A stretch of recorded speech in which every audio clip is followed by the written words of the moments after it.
कहावत है कि ईश्वर को वही अर्पित करें जो आपको सबसे प्रिय हो, और ईश्वर को जो अर्पित करेंगे वही वापस मिलेगा। हमारे यहाँ कहा गया शिव के लिए बासुकीनाथ और विष्णु के लिए शेषनाग, दोनों विषैले नहीं हैं।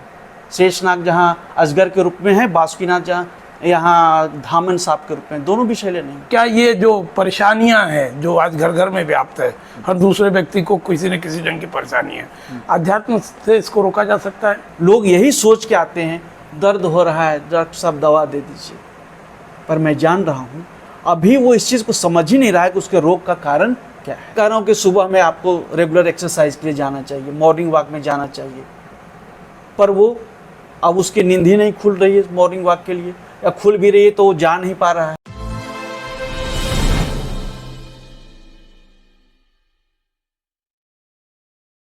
नमस्कार, आज फिर एक बार हम लोग एक नए शख्सियत के साथ, और आज का विषय आपके तन और मन से है। कहा जाता है कि तन यदि ठीक है तो मन अपने आप चलता है, या यूँ कहा जाए कि तन अपने आप मन को संचालित करता रहता है। लेकिन मन और तन के जो संबंध हैं वो निश्चित तौर पे बहुत ही छोटे बिंदुओं से जुड़ती हैं, जिसे समझने की ज़रूरत है। हम आप पहुँचे हैं डॉक्टर सुनील कुमार। आप BHU IMS में हैं, पेशे से डॉक्टर हैं, और सबसे जो खास बात है डॉक्टर साहब की वो ये कि आप इलाज करने के साथ साथ आध्यात्म को भी इलाज के साथ जोड़ते हैं। सबसे बड़ी बात ये है कि आध्यात्म का जो पुनर्जन्म है, या ये कहा जाए कि आध्यात्म से रोगियों को ठीक करना, ये कोई नई विधा नहीं है, लेकिन हाँ ये कहा जा सकता है कि पुनर्जीवित करने में डॉक्टर साहब पूरी शक्ति लगा के रखे हैं, अपने प्रयोग को चला रहे हैं। आइए हम जानते हैं कि डॉक्टर साहब के मन में ये प्रेरणा कहाँ से आई, कितने दिनों का इनका ये प्रयास है, और रिजल्ट के बारे में भी जानेंगे कि आखिर रिजल्ट किस ओर जा रहा है। डॉक्टर साहब आपका स्वागत है। सबसे बड़ी बात, नमस्कार। आध्यात्म हमारे यहाँ रचा बसा है, लेकिन जो दौर चल रहा है इस दौर में अध्यात्म को कहीं ना कहीं लोग दरकिनार कर रहे हैं। कहीं कहीं तो ये भी देखा गया है कि अध्यात्म को मानने से इनकार करते हैं। वो एक अलग सब्जेक्ट हो सकता है, लेकिन आपकी यदि हम बात करें, डॉक्टर की छवि आने के बाद लोगों के दिमाग में एक चीज़ आता है, वो आता है आध्यात्म के अतिरिक्त सब कुछ, वही जांच, वही दवाएं, और वही उस पैथोलॉजी क्लिनिक और इन चीज़ों का जो इमेज है, इन इमेज से अलग आप अपनी एक अलग इमेज बना रहे हैं। और वो इमेज आपका ये है कि कैसे हम आध्यात्म से उस व्यक्ति को, या ये कहा जाए कि उस पेशेंट को जल्दी क्योर करें, और क्योर ही ना करें, लॉन्ग टाइम के लिए क्योर करें, ये आपका एम है। तो डॉक्टर साहब कैसा लगता है जब इन चीज़ों के करीब आप आते हैं, कैसे ये दिमाग में आपके आया? इससे ये दिमाग में जहाँ तक आने की बात है कि कहते हैं कई सारी चीज़ें तो संस्कार में होती है, तो संस्कार में होता है, ये तो होना ज़रूरी होता है, तभी किसी फील्ड में कोई व्यक्ति सक्सेसफुल होता है। उसके दिलो दिमाग के करीब जो टॉपिक होता है उसको लेके आगे बढ़ता है। तो एक तो संस्कार में है।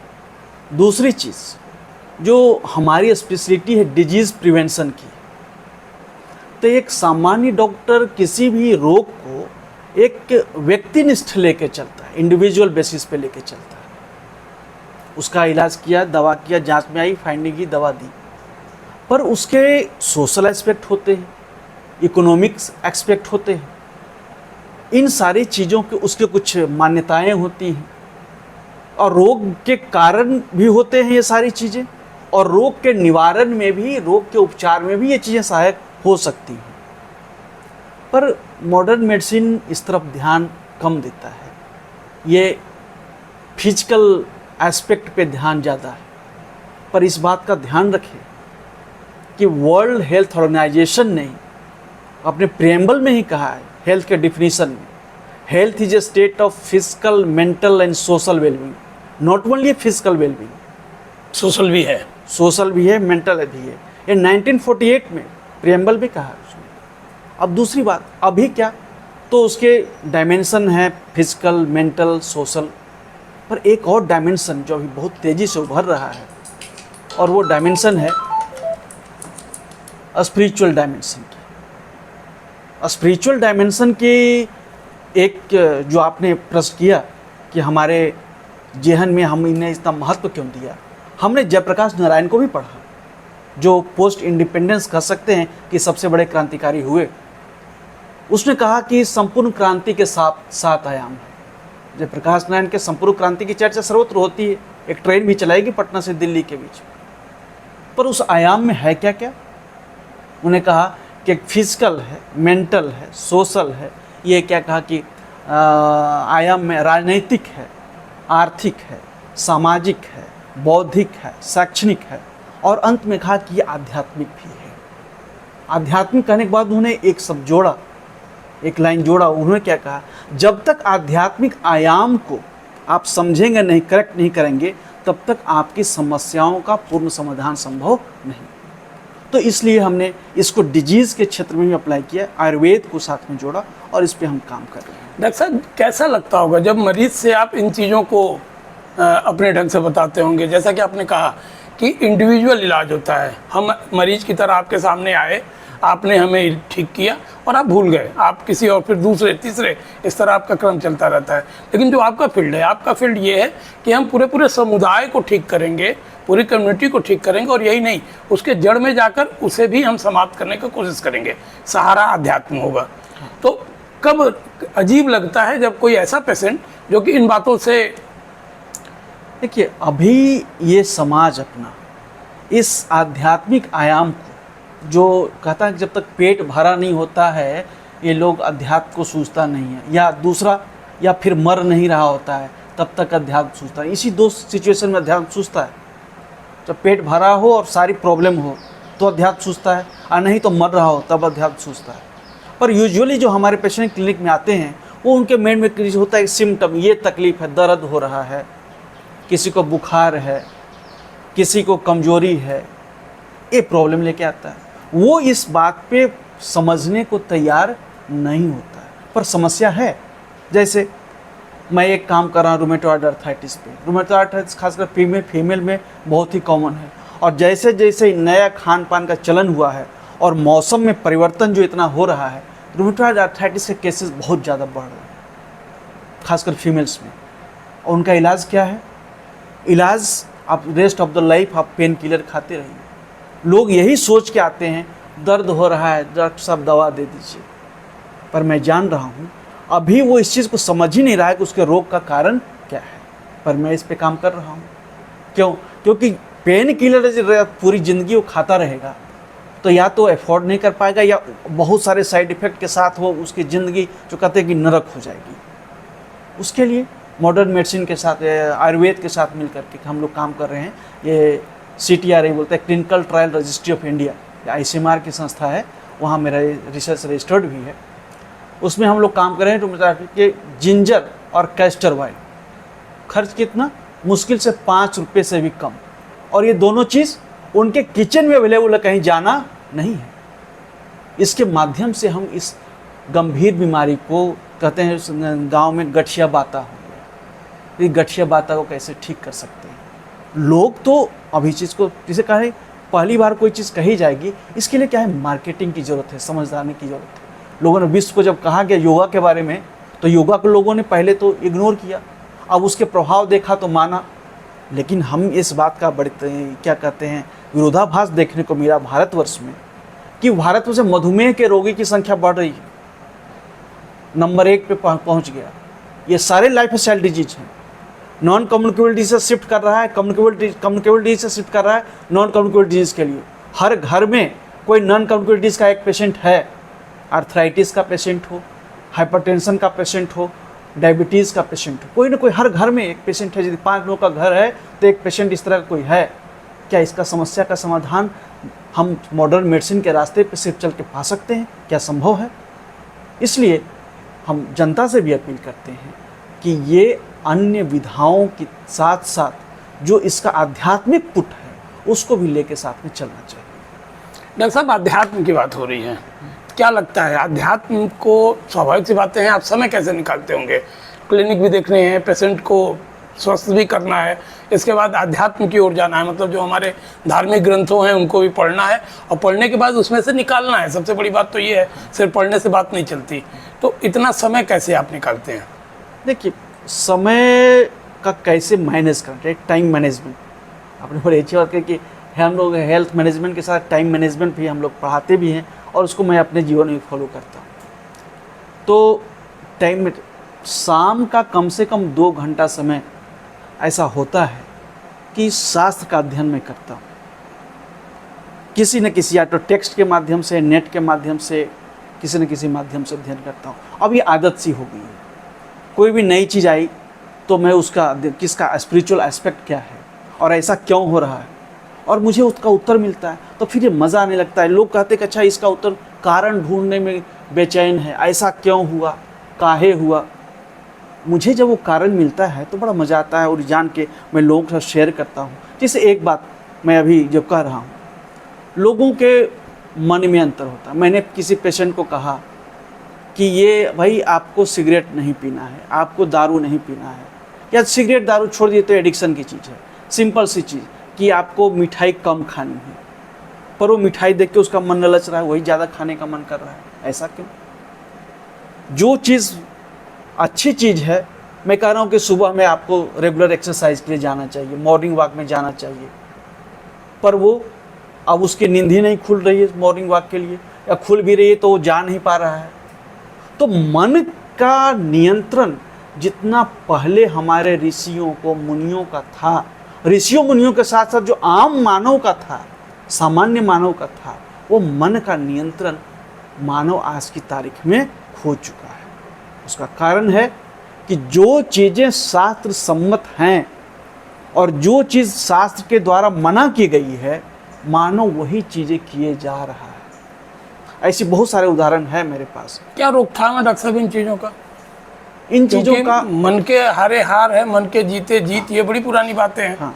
और यही आप भी कह रहे हैं। हाँ। मन हमारा जब वही जा रहा है जो हमें नहीं करना चाहिए। नहीं करना चाहिए। कैसे रुकेगा कैसे?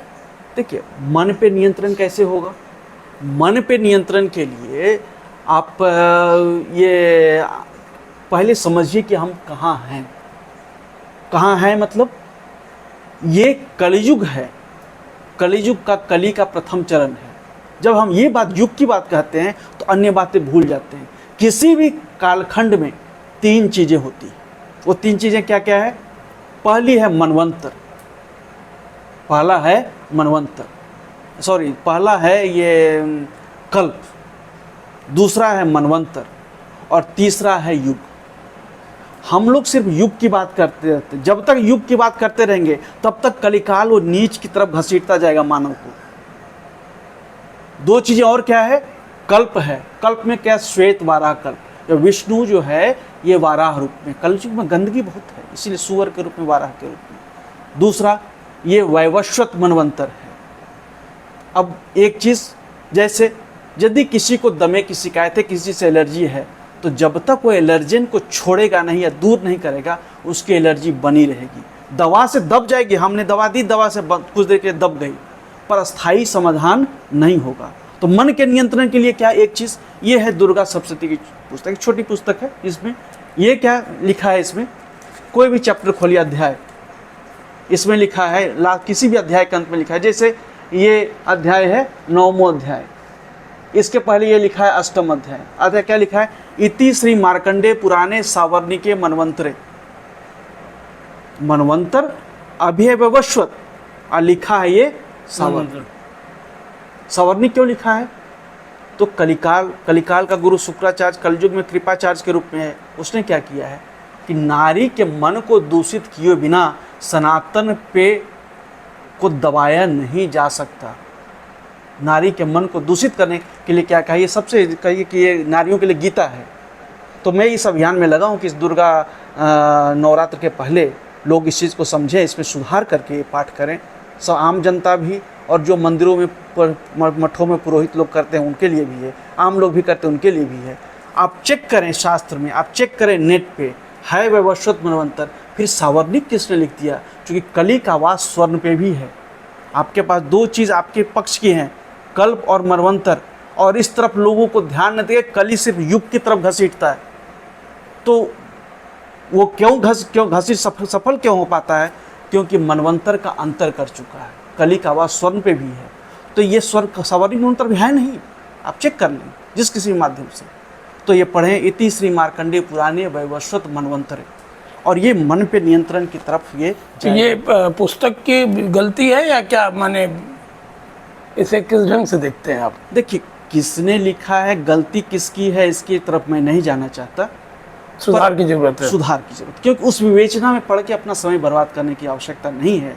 एक कई सारे चीज़ें ऐसे भी देखने में आई हैं कि हमारे लोगों के शास्त्र, कई दूसरे लोग भी हमारे शास्त्रों का अध्ययन करते हैं। इस बात का भी आप ध्यान रखें। डॉक्टर साहब, एक चीज़ और, क्या लगता है, हम आध्यात्म की ओर यदि लोगों को मोड़ दें, तो सीधी सी बात है कि आध्यात्म बहुत सारी बात करता है, तो क्या ये जो परेशानियां हैं जो आज घर घर में व्याप्त है, हर दूसरे व्यक्ति को किसी न किसी ढंग की परेशानी है, आध्यात्म से इसको रोका जा सकता है? जैसे एक रोग के माध्यम से, दूसरा जिसे रोमेटॉइड आर्थराइटिस का जो गठिया का, आयुर्वेद कहता है कि इसमें अग्नि कम हो जाती है। ब्लड प्रेशर में ब्लड प्रेशर बढ़ जाता है, अग्नि बढ़ जाती है। अब ये सारे चीज़ जो हैं, ये एक में घट रही है, एक में बढ़ रही है। ये है पर डिस्टर्बेंस है पर डिस्टर्बेंस है, मतलब ये मिसमैनेजमेंट है, माल एडजस्टमेंट है। ये हुआ क्यों? क्योंकि आत्मा और परमात्मा के बीच में एक दीवार खड़ी कर दी गई है। उस दीवार क्या है? आत्मा और परमात्मा किसी के बीच में कभी भी कोई अप्रिय वस्तु, कोई अप्रिय चीज़ नहीं होनी चाहिए। कोई भी अप्रिय चीज़ नहीं होनी चाहिए। कहावत है कि ईश्वर को वही अर्पित करें जो आपको सबसे प्रिय हो, और ईश्वर को जो अर्पित करेंगे वही वापस मिलेगा। इसलिए इस परंपरा में मैं फिर कहता हूँ, जब तक सुधार नहीं करेंगे, कारण ढूंढते रह जाएंगे, ब्लेम करते रह जाएंगे, तो नहीं होगा। अपने और ईश्वर के बीच में, यदि ईश्वर शक्ति पुंज है शिव के रूप में, तो उसके ऊपर कोई भी विषैली अप्रिय चीज़, जैसे मदार, जिसको अकवन कहते हैं कई जगह, जैसे धतूरा, जैसे गुलाब का फूल जो उद्विग्नता की तरफ ले जाता है। मैं ये क्यों कह रहा हूँ कि कलिकाल का सबसे बड़ा अवगुण है उन्माद, और सबसे बड़ा गुण है शांति। तो उन्माद से शांति की तरफ यदि जाना है, तो आपको जो जो भी उन्माद को बढ़ाने वाले तत्व हैं, वो अपने और ईश्वर के बीच न आने दें। यदि वो आपके ईश्वर के बीच रहेगा, तो आपका और ईश्वर के बीच संबंध खराब होगा। इसलिए उनको हटा के अपने प्रिय चीज़ों को रखें, सुग्राह्य चीज़ों को रखें और अच्छी चीज़ों को रखें। विषैली चीज़ में से कोबरा, हमारे यहाँ कहा गया शिव के लिए बासुकीनाथ और विष्णु के लिए शेषनाग, दोनों विषैले नहीं हैं। शेषनाग जहाँ अजगर के रूप में है, बासुकीनाथ जहाँ यहाँ धामन सांप के रूप में, दोनों विषैले नहीं। फिर इतनी विशाल कौन लेके आया? इतना विष अर्पण ग्रहण किया था, पर यह हमारे उनके बीच क्यों आ गया? इसलिए मैं कहता हूँ कि या तो पुष्प के रूप में, वनस्पति के रूप में, या किसी भी जीव के रूप में, या किसी भी ग्रह के रूप में, राहु केतु के रूप में, अपने और ईश्वर के बीच, आत्मा और परमात्मा के बीच ये हिंड्रेंस, ये पर्दा, ये रुकावट, ये दीवार नहीं होनी चाहिए। कैसे इसे रिमूव किया जाए, या कैसे एक आम आदमी समझ सकता है कि ये सुपाच्य है, ये अपाच्य है, ये प्रिय है, ये अप्रिय है? देखिए, सुपाच्य और अपाच्य कई सारे चीज़ें जनरल हैं जो सबके लिए, जैसे आंवला एक कहें, वो सबके लिए अच्छा है, पर कई सारी चीज़ें ऐसी है जो किसी के लिए अच्छी है, वो सुपाच्य है, पर दूसरे के लिए अपाच्य है। रोगी के अगर सेंस में हम लोग बात करें, तो यदि कोई दमे का रोगी है तो उसके लिए जिंजर बहुत अच्छी है, पर यदि कोई बवासीर का रोगी है तो उसके लिए जिंजर बहुत अच्छा नहीं है।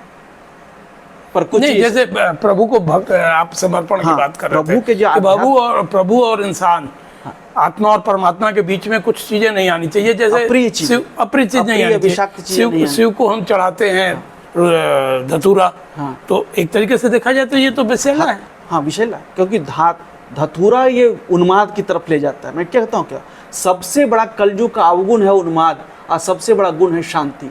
शांति हो तो कोई रोग ही नहीं है। तो ये शांति कैसे आएगी? तो जो उन्माद के तत्व प्रचलन में हैं, उनको मानव को शास्त्र सम्मत नहीं है। मेरे पास प्रमाण है, जैसे मैंने ये प्रमाण दिया, मेरे पास प्रमाण हैं, इसलिए मैं कह रहा हूँ ये शास्त्र सम्मत नहीं है, पर प्रैक्टिस में है। ये समझाना पड़ेगा, काउंसलिंग, लोगों से बात करनी पड़ेगी, आपके माध्यम से, अन्य माध्यमों से लोगों से बात करनी पड़ेगी। और जब तक इसमें सुधार होगा, तब तक समस्या का सुधार। अकाल मृत्यु हो रही है, थोक के भाव में लोग मर रहे हैं, ये तो है, रोग हो रहे हैं, मधुमेह नंबर 1 पे गया।